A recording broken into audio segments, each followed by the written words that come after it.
All right. Good morning, everyone. Welcome to MCM 120 Introduction to Media and Communication. This is our second week, and we'll be talking about the rise of mass media in this week. First of all, let's briefly review what we've covered last week.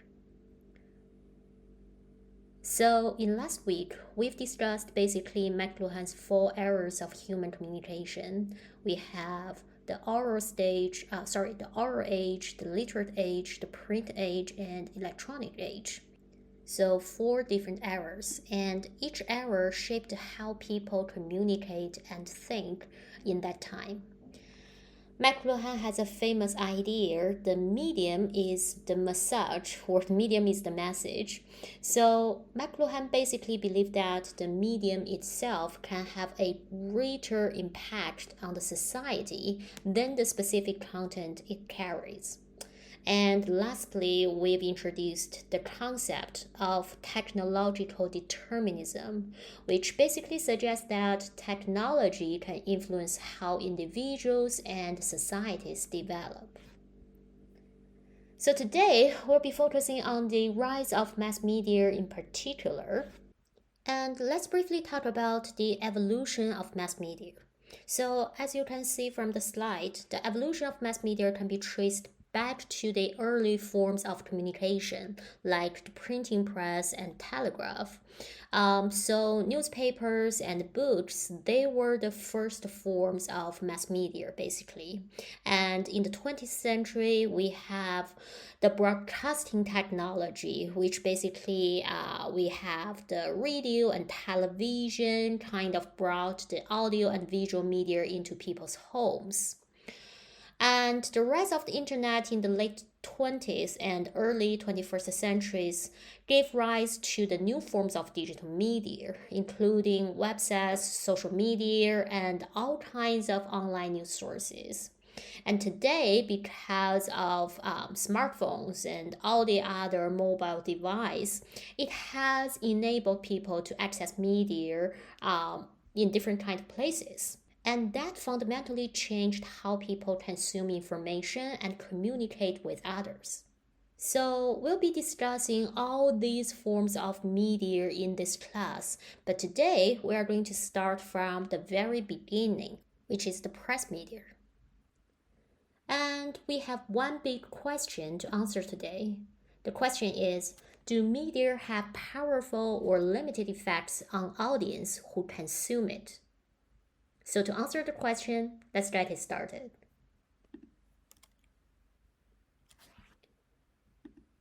So let's begin by talking about the press during the First World War. The print media was very influential back then. The newspapers, the books, and magazines, they were the print media back then. They were the first forms of mass media. And the First World War, which is also known as the Great War, was the first time people began to pay attention to the effects of media on public, because it was so influential, because millions of people across the world were directly affected by the war. So the public was desperate to know what was happening in the battlefield. So there was a huge expansion of readership during the war. More and more people started to buying and reading newspapers almost like every single day. And with more people buying newspapers started to make more money, and the amount of news organizations were increased dramatically to keep up with the demand for the news and for the providing the fast updates all over the world. And the phenomenon that the scholars and researchers have been concerned about was the idea of war propaganda. So, what is propaganda? Please notice that the term propaganda originally was a neutral term. It referred to the organized dissemination of information to promote a particular cause or viewpoint in the past. However, during the First World War, the term began to carry more I would say, negative connotations because it started to refer to the one-sided or the biased communication that designed to sway opinions or designed to serve certain to promote certain agendas.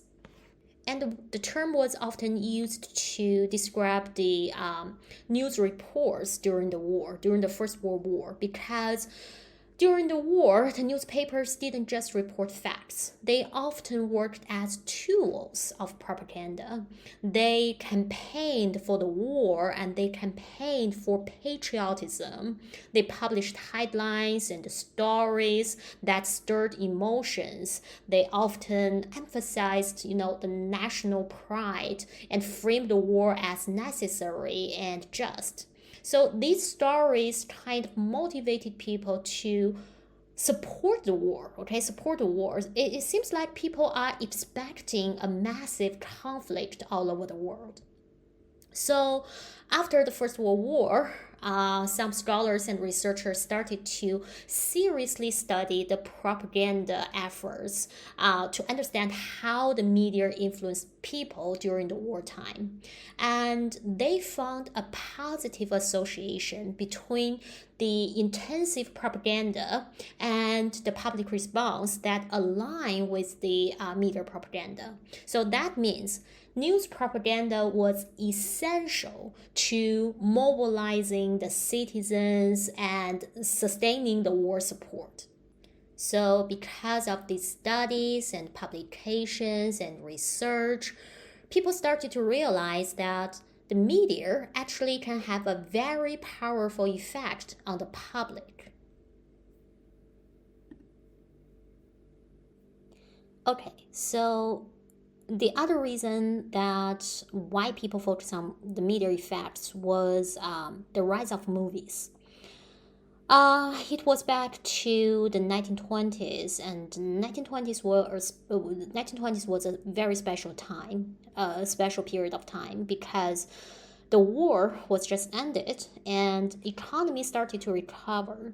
People have more money and people have more leisure time, and there was a rise of the consumer culture back then when people just wanted to spend money and having fun.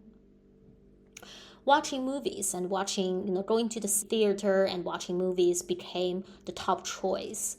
By the middle of the decade, which is 1920s, there were 50 million people went to theater every week to watch movies, and that number was equivalent to half of the nation's population. So, the widespread popularity of movies, however, raised concerns once again because many movies back then contains very explicit content like violence, crimes, and sexual content. So the policymakers and educators started to concern about the influence of such films on public behavior and morals. They worried that people and children and teenagers in particular will be corrupted by sex and violence in the films. So to better understand these effects, they conducted a research.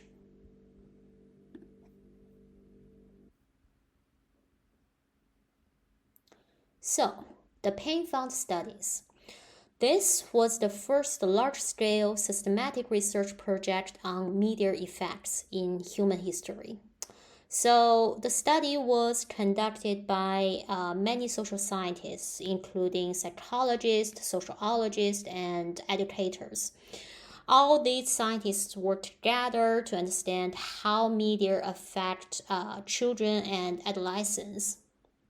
Specifically, they focused on how movies with violence, crime, and sexual content influence kids and teens, and they wanted to know if kids would copy what they saw on the screen, or if the movies can change their attitudes or morals. Specifically, researchers looked carefully at how movies affect children in different aspects, including their sleep. So, like Whether watching movies at night could disrupt children's sleep patterns and qualities, the emotional arousal, so how children react emotionally to the exciting or scary or the violent scenes. Do kids get nervous? Do they get excited? Do they get scared when watching certain films? So as you can see the photo right here, the researchers using some early scientific equipments to record children's physical and emotional reactions. So the children were fully wired with all these equipments, and they were assigned to watch movies, and the researchers would just record all these reactions. Attitudes was also important. Okay, so the researchers wanted to examine whether movies change how kids thought about the society, the morality, what is right and what is wrong. So basically, do movies change children's attitudes on certain things? And the last one was behavior. So the researchers studied whether children would imitate what they saw in the movies.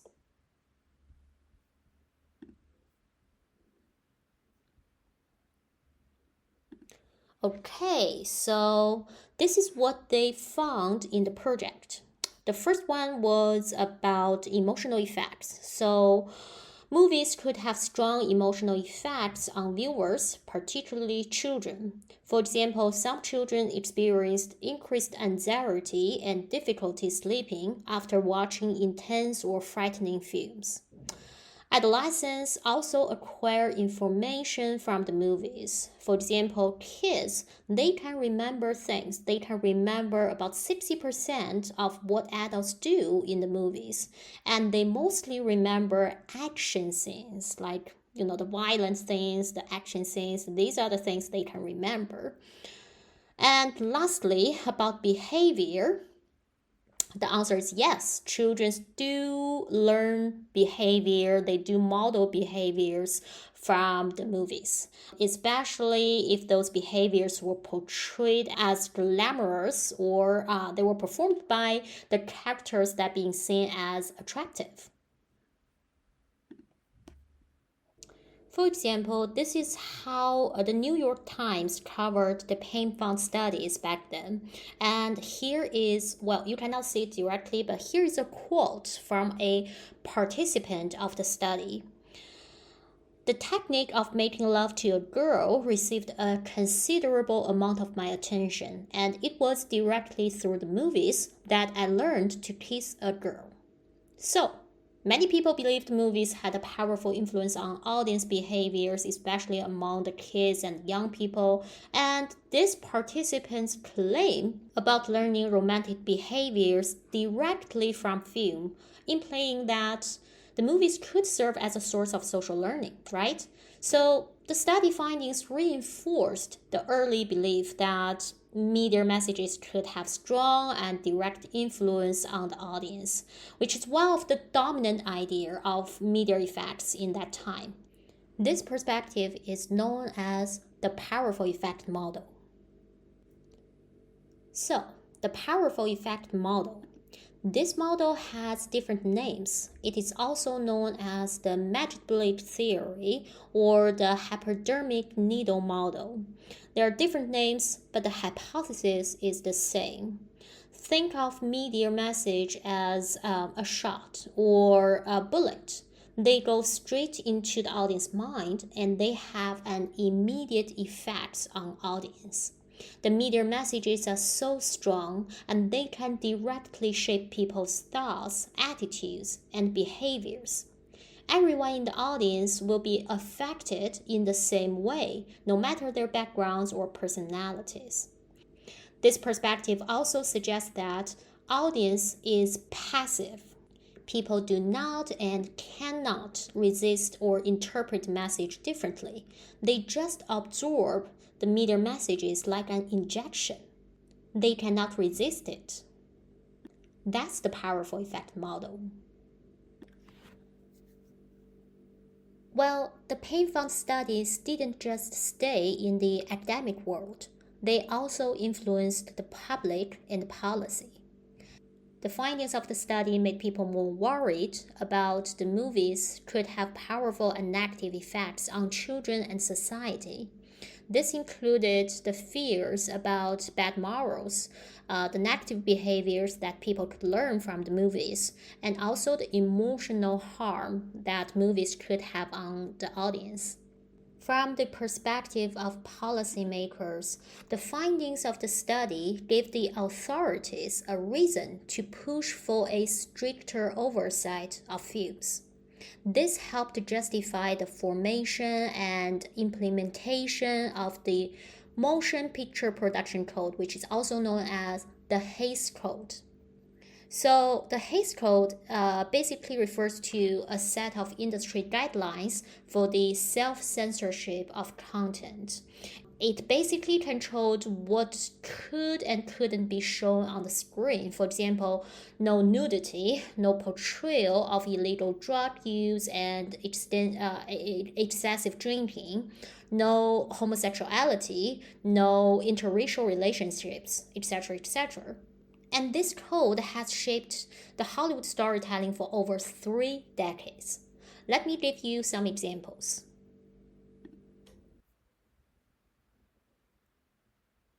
Okay, so the first example is Betty Boop. So Betty, you probably have seen her. So she is a famous cartoon character in 1930s. She's a showgirl.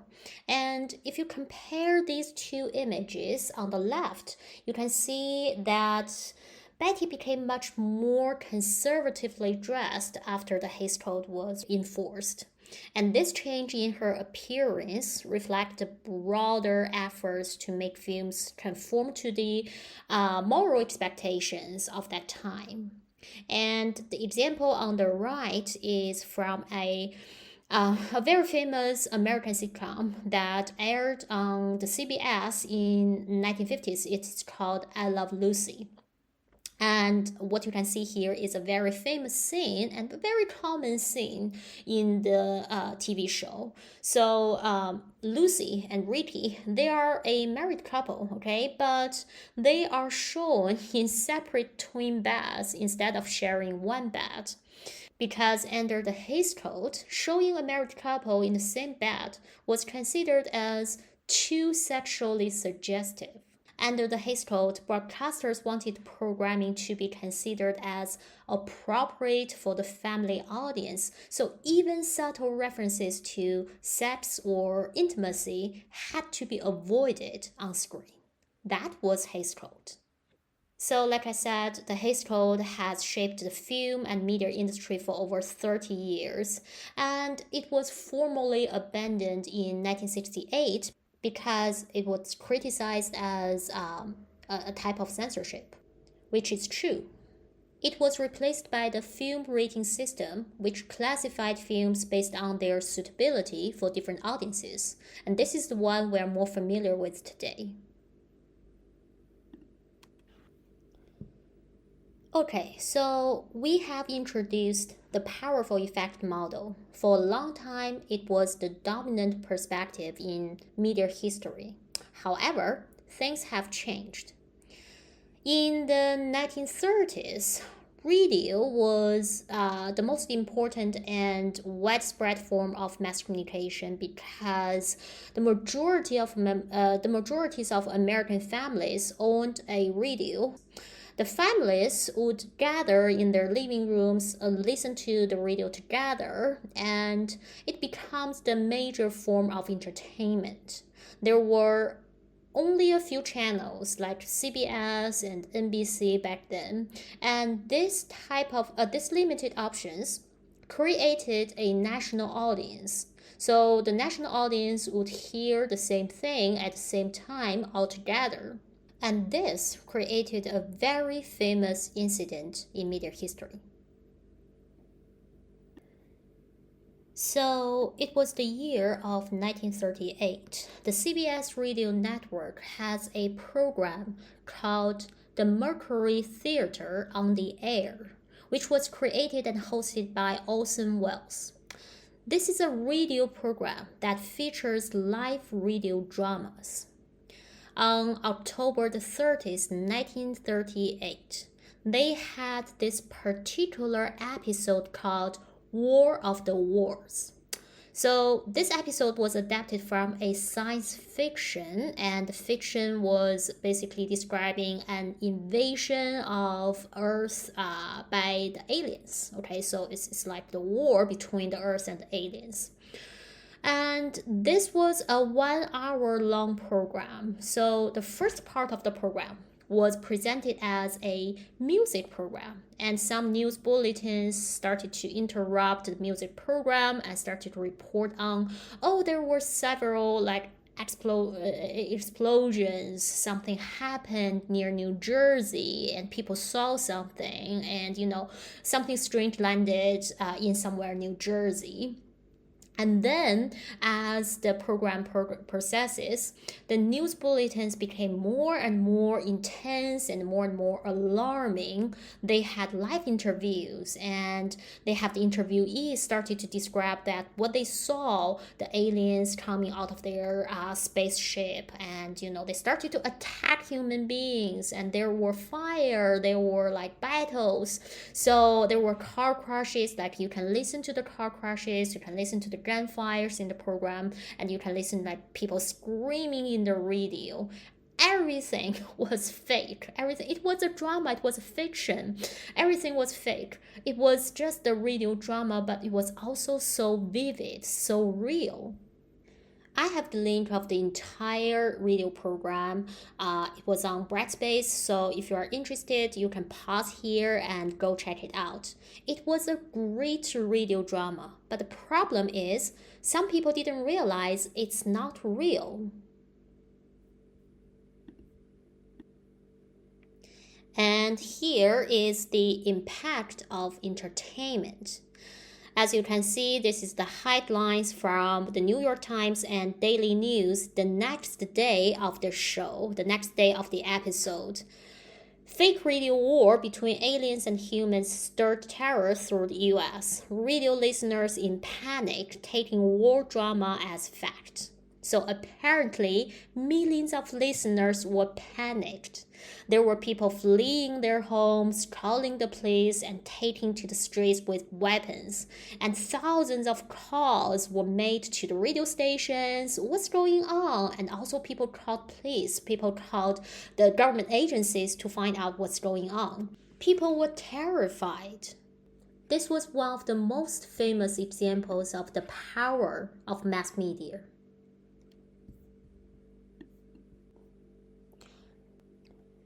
So the incident also received a dramatic attention from the academics. After the incident, the researchers at Princeton University wanted to understand why so many people believed the fake broadcast. So they conducted a research to understand how radio influenced audiences.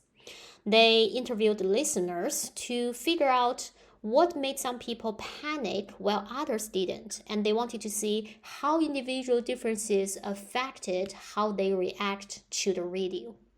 Their findings were published in this book, The Invasion from Mars. It was published in 1940.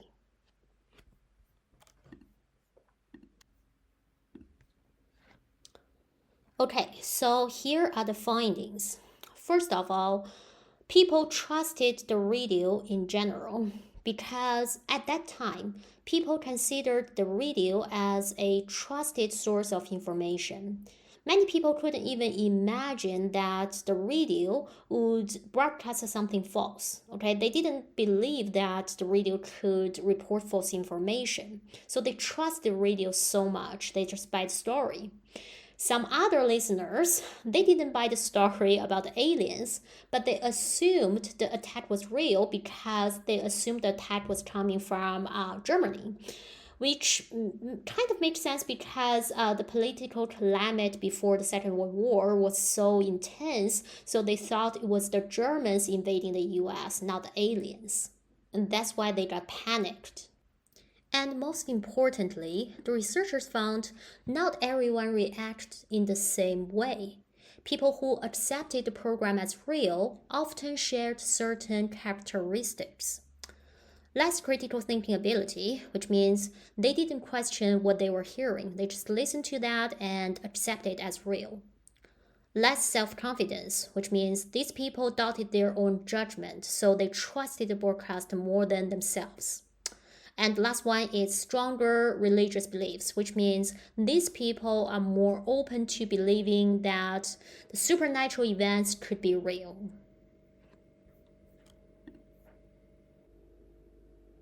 So, why it is important? Well, the precedent studies showed that not everyone responded to the same message in the same way. Some panicked, others double-checked, and many didn't even believe it is real. So this means what? Audience members are not passive or identical.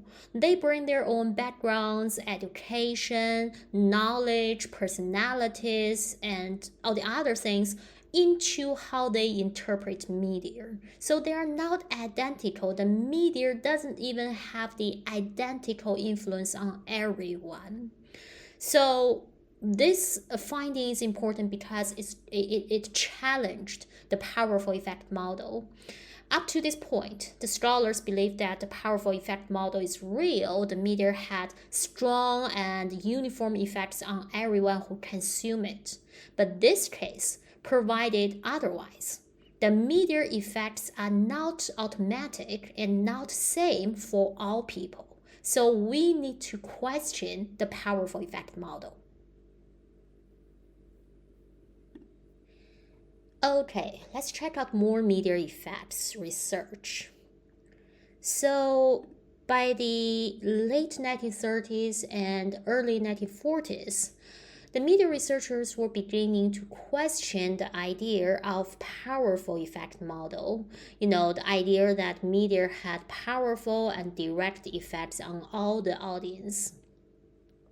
They conducted a lot of studies, and one of the most influential studies during this period was the People's Choice, which conducted during the 1940 US presidential election.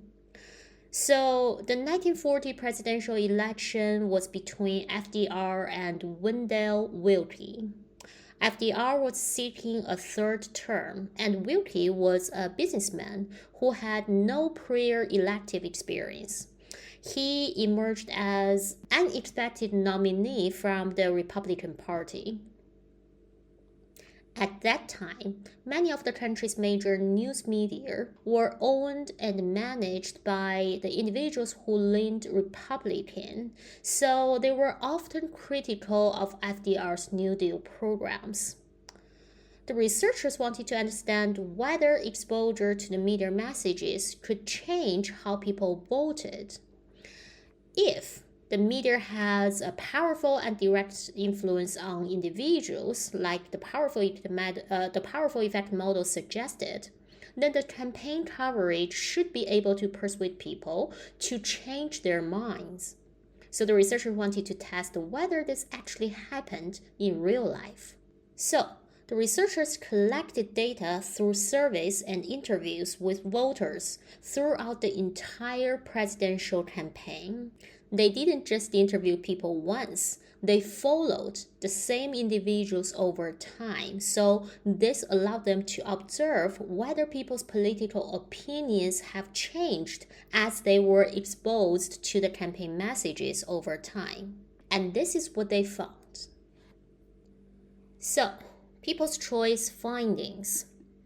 Based on early assumptions about media effects, media messages could strongly influence public opinion. So if that were true, then we should expect to see many voters change their preferences as campaign progressed, because once again, most news organizations back then tended to support Willkie rather than FDR.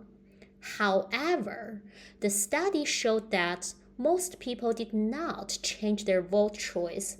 In other words, the media did not convert voters from one candidate to another. The main role of the media was to reinforce what people already believed. So if someone already supported FDR, then they tended to consume pro-FDR sources and informations on the media. So media mostly strengthened that support rather than changing their minds. It had a reinforcement effect. Media exposure reassured voters that their attitudes and choices were correct. So, as you can imagine, the finding of the people's choice once again challenged the powerful effect model.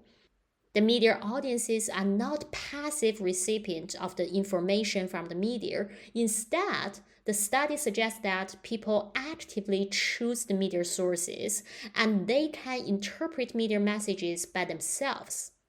This is the idea of selective exposure.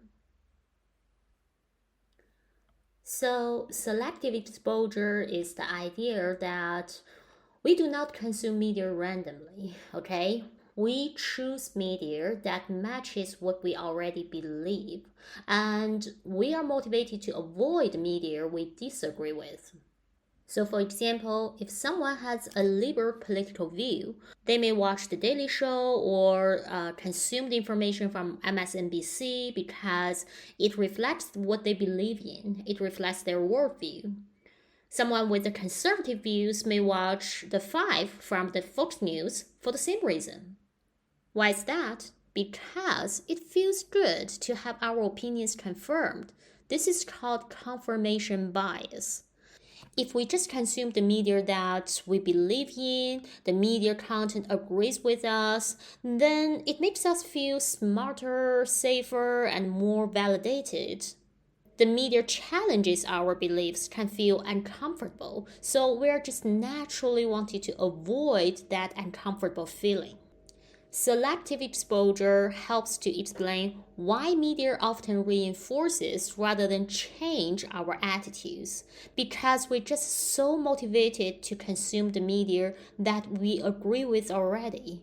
But this idea is also important because it can help us to understand the political polarization we have today. People live in different media bubbles, and people can only consume the information, can only hear the voice they already agree with, and that can be problematic.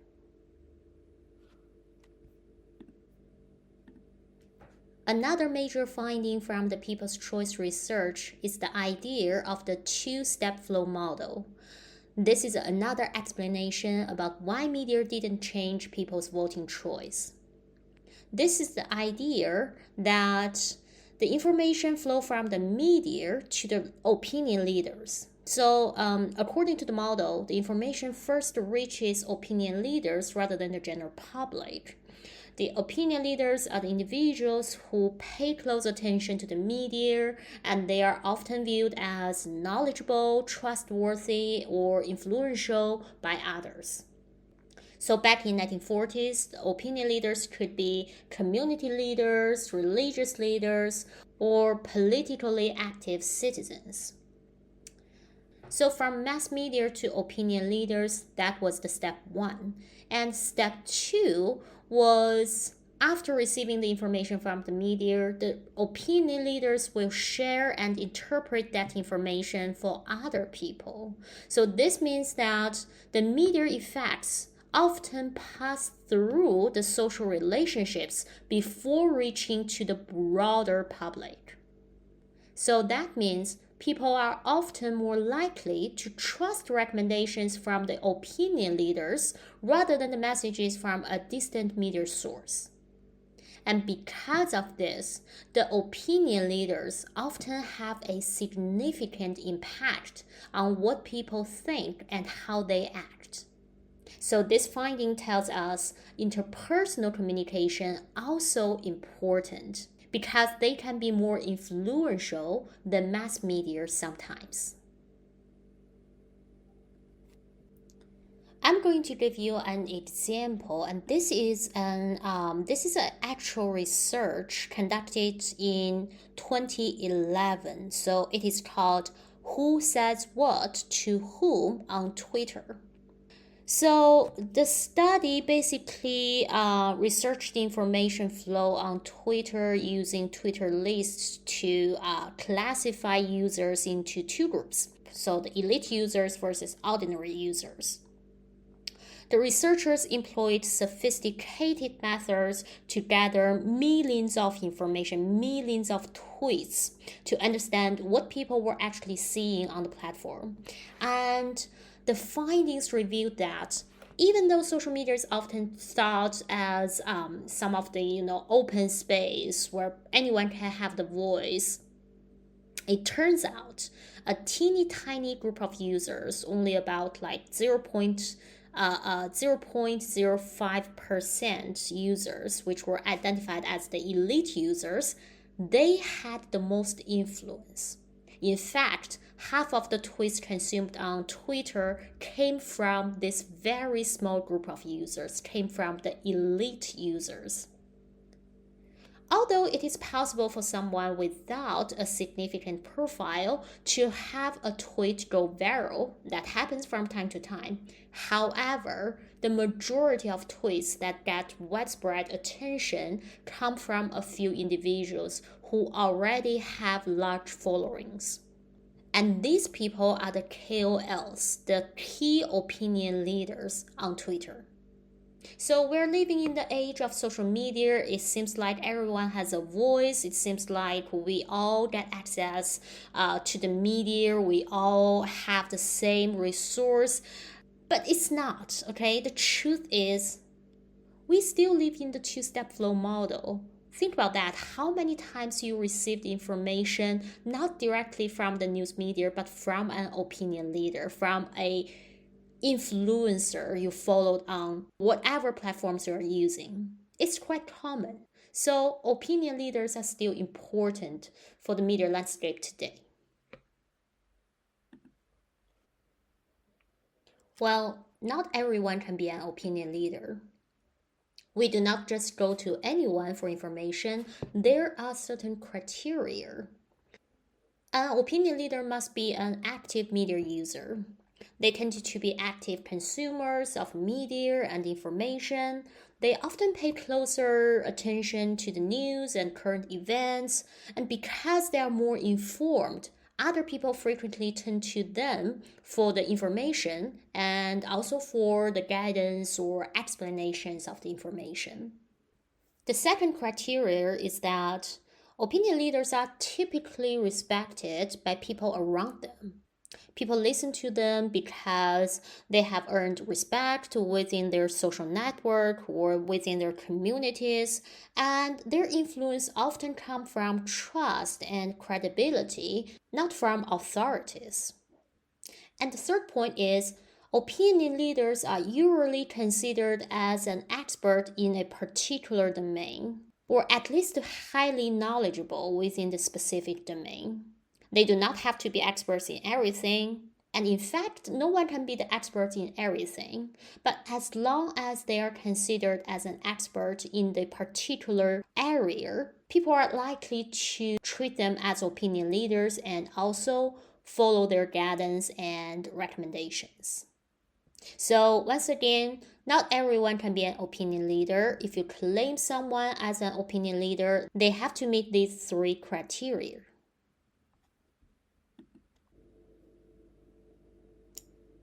Okay, we have one last study to talk about, and this one is about the Second World War.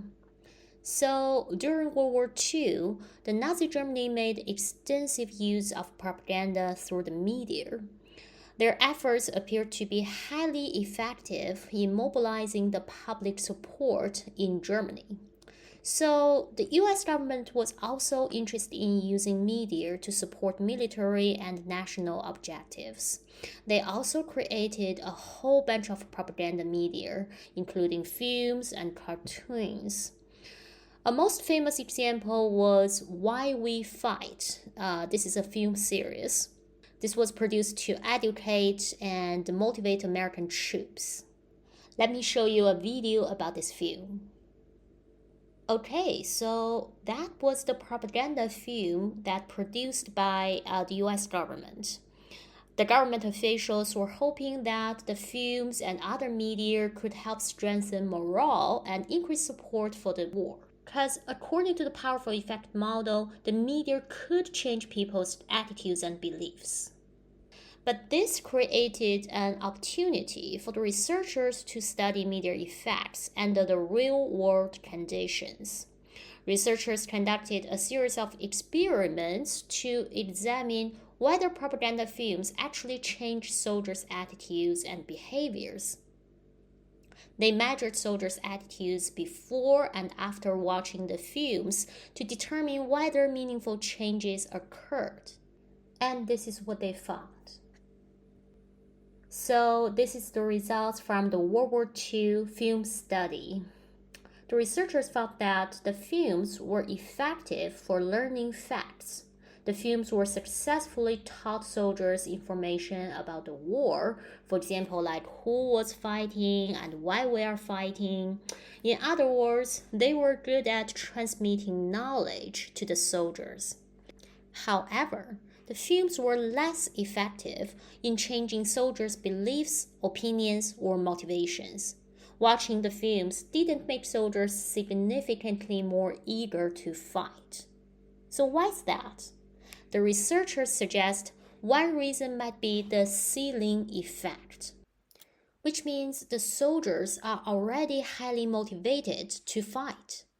And because their motivation was at the maximum level, so the films couldn't increase it further. For example, if a student is already good enough and the student scores like 100 out of 100 on the test, then more studying won't raise the score anymore because they were already hit the ceiling. So that was the ceiling effect. It's kind of like too obvious, but the study is also important because once again, it provided the evidence to challenge the powerful effect model. Sometimes the media doesn't work. Okay, so by the 1940s and 1950s, the communication researchers had conducted many studies examining the influence of mass media. Surprisingly, many of these studies failed to find evidence support the powerful effect model, which is the assumption that media messages always produced powerful and immediate changes in the audience. As a result, the researchers began moving away from the assumptions of the powerful effect model and they started to favor a different point of view, which is limited effect model. So the limited effect model basically argues that the media can influence the audience. However, those effects are generally limited rather than overwhelming. In other words, the media do matter, but they do not automatically control what people think or how people behave. The audience members are not passive recipients of the message from the media. Instead, they are active media users. They can actively choose the information sources. They can interpret the information differently based on their characteristics, personalities, backgrounds, education, and all the other factors. And also, their behaviors or their interpretations can also be influenced by interpersonal communication experiences, influenced by the opinion leaders and their social circles. So media can have an effect on the audience, but the effect is limited. Alright, so do you still remember the big question we asked it at the beginning of the lecture? Do media have powerful or limited effect on audience? Apparently, there was a shift in perspectives and what people believe in the effects of media, and the development of the point of views were based on not a random guess, but it's based on different research, studies, and evidence, empirical evidences over time.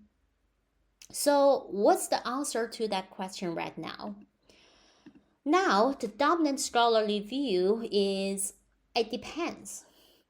Sometimes media can be very powerful, and some other times it could be very limited. It really just depends on the situation, the audience, and the message itself. With the rise of television in 1950s and the internet and all the digital media in 1990s, the scholars saw many different types of media effects, and researchers realized that the media effects could be studied in different ways, and also it has been influenced by all the other factors as well. Both powerful effect model and limited effect model are way too simple. They couldn't fully capture the complexity of today's media landscape. So today, the scholars see media effects as conditional. It could be based on the different channels. So, are we talking about television or are we talking about social media? They can work in completely different ways. And the message matters. So, is the message using emotional appeals or is the message focused on the factual reporting? It could influence people differently as well. The audience, like ourselves, the people who consume the media, their backgrounds, identities, and beliefs and media habits can also shape how they respond to the media messages. In other words, media effects are shaped by the interaction between the message, the medium, and audience. And this is something we are going to explore for the rest of the semester. Alright, I'm going to stop here today. In today's lecture, we focus on the rise of mass media, and specifically, we focus on the question about media effects. Is it powerful or is it limited? We've introduced 4 important historical media studies, and please take notes on the 4 studies because it will be in your quiz once we get back to the in-person class in week 5. Once again, if you have any questions about the class or about the content, please do not hesitate to send me an email and I will respond as quickly as I can. Thank you so much for watching. I'll see you next week.